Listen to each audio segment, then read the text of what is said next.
Estou aqui em Brasília, sexta à tarde. O plenário do Senado funcionou de manhã com 2 ou 3 senadores. Estive no meu gabinete até agora. Estou agora no meu apartamento funcional, fazendo uma proposta para vocês. Vamos conversar sobre o Brasil? Vamos conversar sobre o movimento social, sobre o povo na rua. Vamos conversar sobre a PEC 55, a PEC do fim. Ao vivo de novo. Eu estou ao vivo e o Face Live me diz que está tentando criar um público para mim.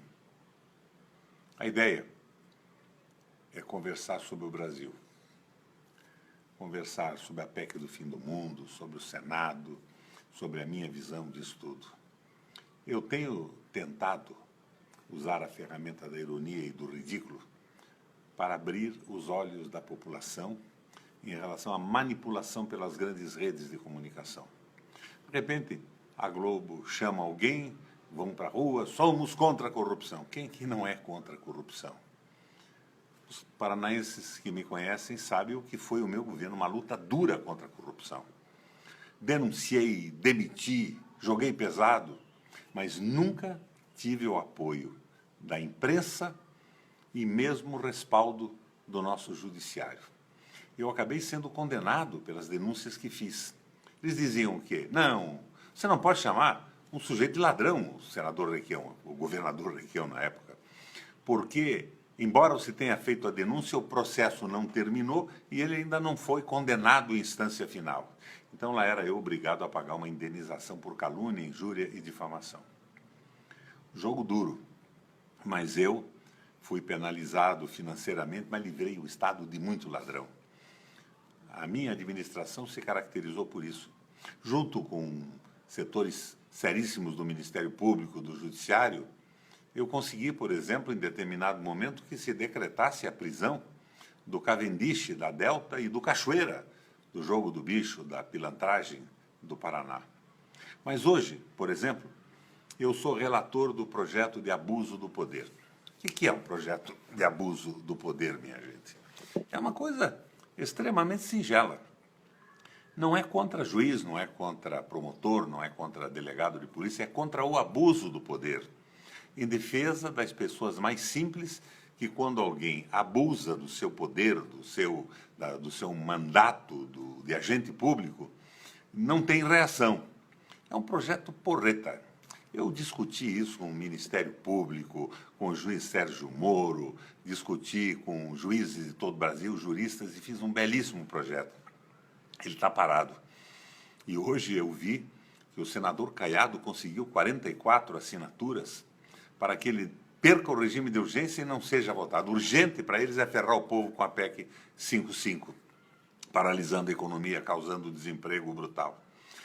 Eu tive um debate com o ministro Gilmar Mendes, com o juiz Silvio Rocha e com o juiz Sérgio Moro, uma sessão temática do Senado Federal. O Moro concordou com quase tudo, fez algumas sugestões, mas com uma delas eu não concordei. O Moro queria que a gente dissesse que, para evitar o que ele chama de crime de hermenêutica, o juiz pudesse interpretar a lei com seu livre convencimento.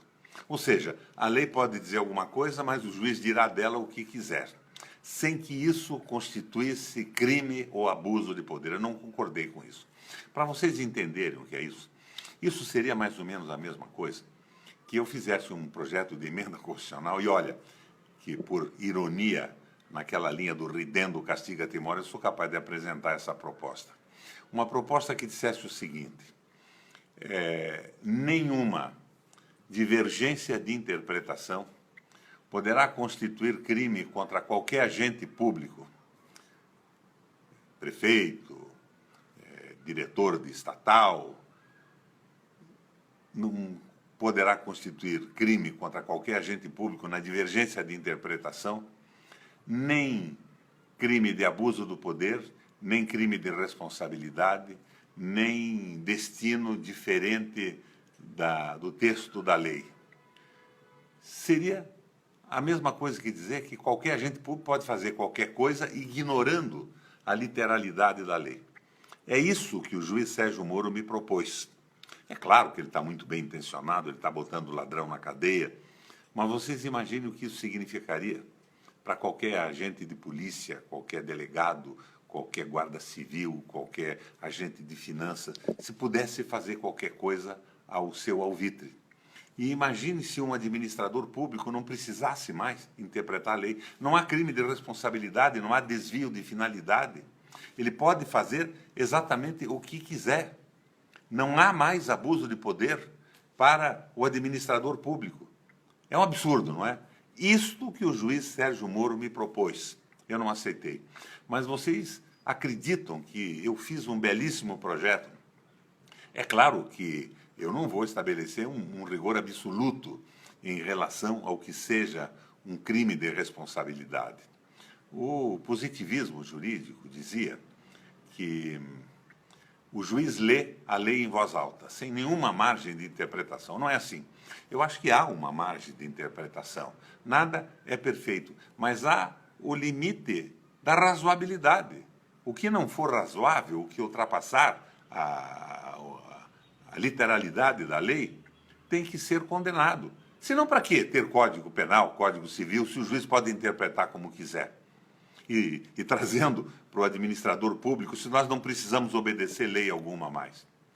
É essa a divergência. E é uma divergência que está sendo discutida no direito brasileiro. Algumas correntes acham que a lei é o que diz o juiz. Não. A lei é o que diz o texto na sua literalidade. Senão, para que serve o parlamento? Para que nós estamos lá votando, discutindo leis que dão limites para a ação do administrador público e limites também para os agentes públicos, o fiscal municipal de rendas, o estadual de rendas, o fiscal do imposto de renda, o policial, o delegado de polícia, o delegado da Polícia Federal, o procurador e o juiz.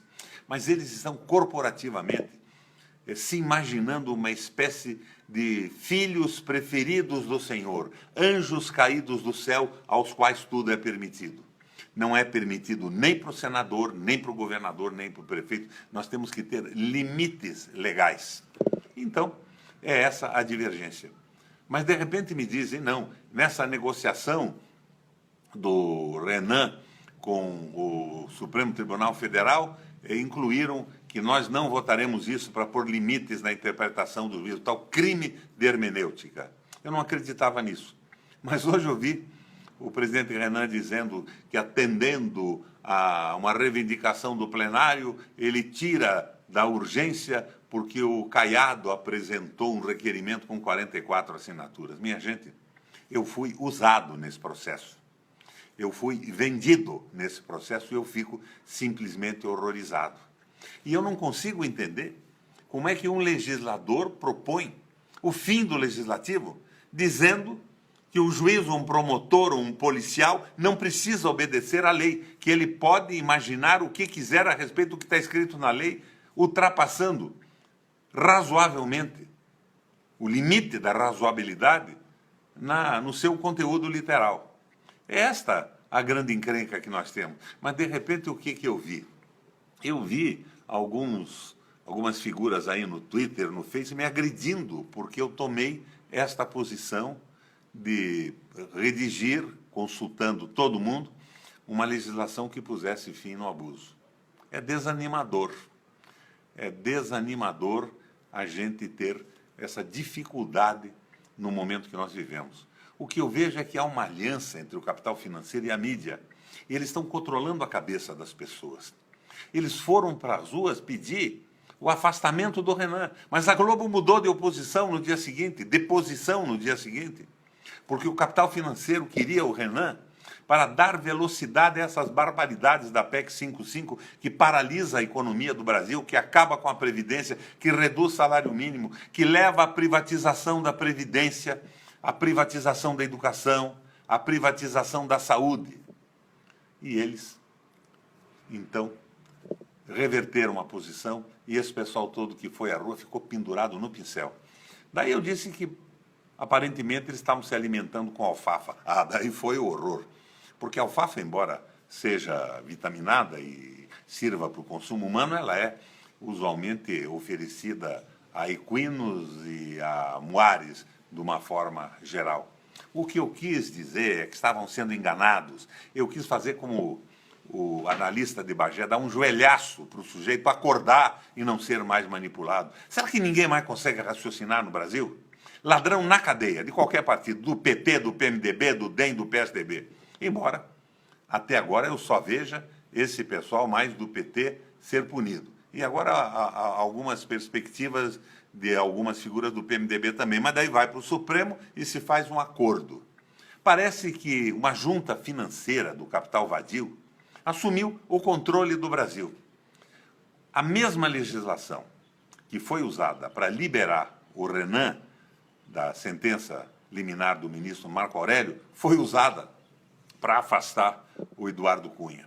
Não estou fazendo ataque nem defesa nesse momento a nenhum dos dois, mas o que estou dizendo a vocês é que não existe o direito, essa liberdade de interpretação faz com que um poder maior e interesses desconhecidos, ou para as pessoas que prestam atenção no que acontece no Brasil, profundamente conhecidos, comandem a justiça,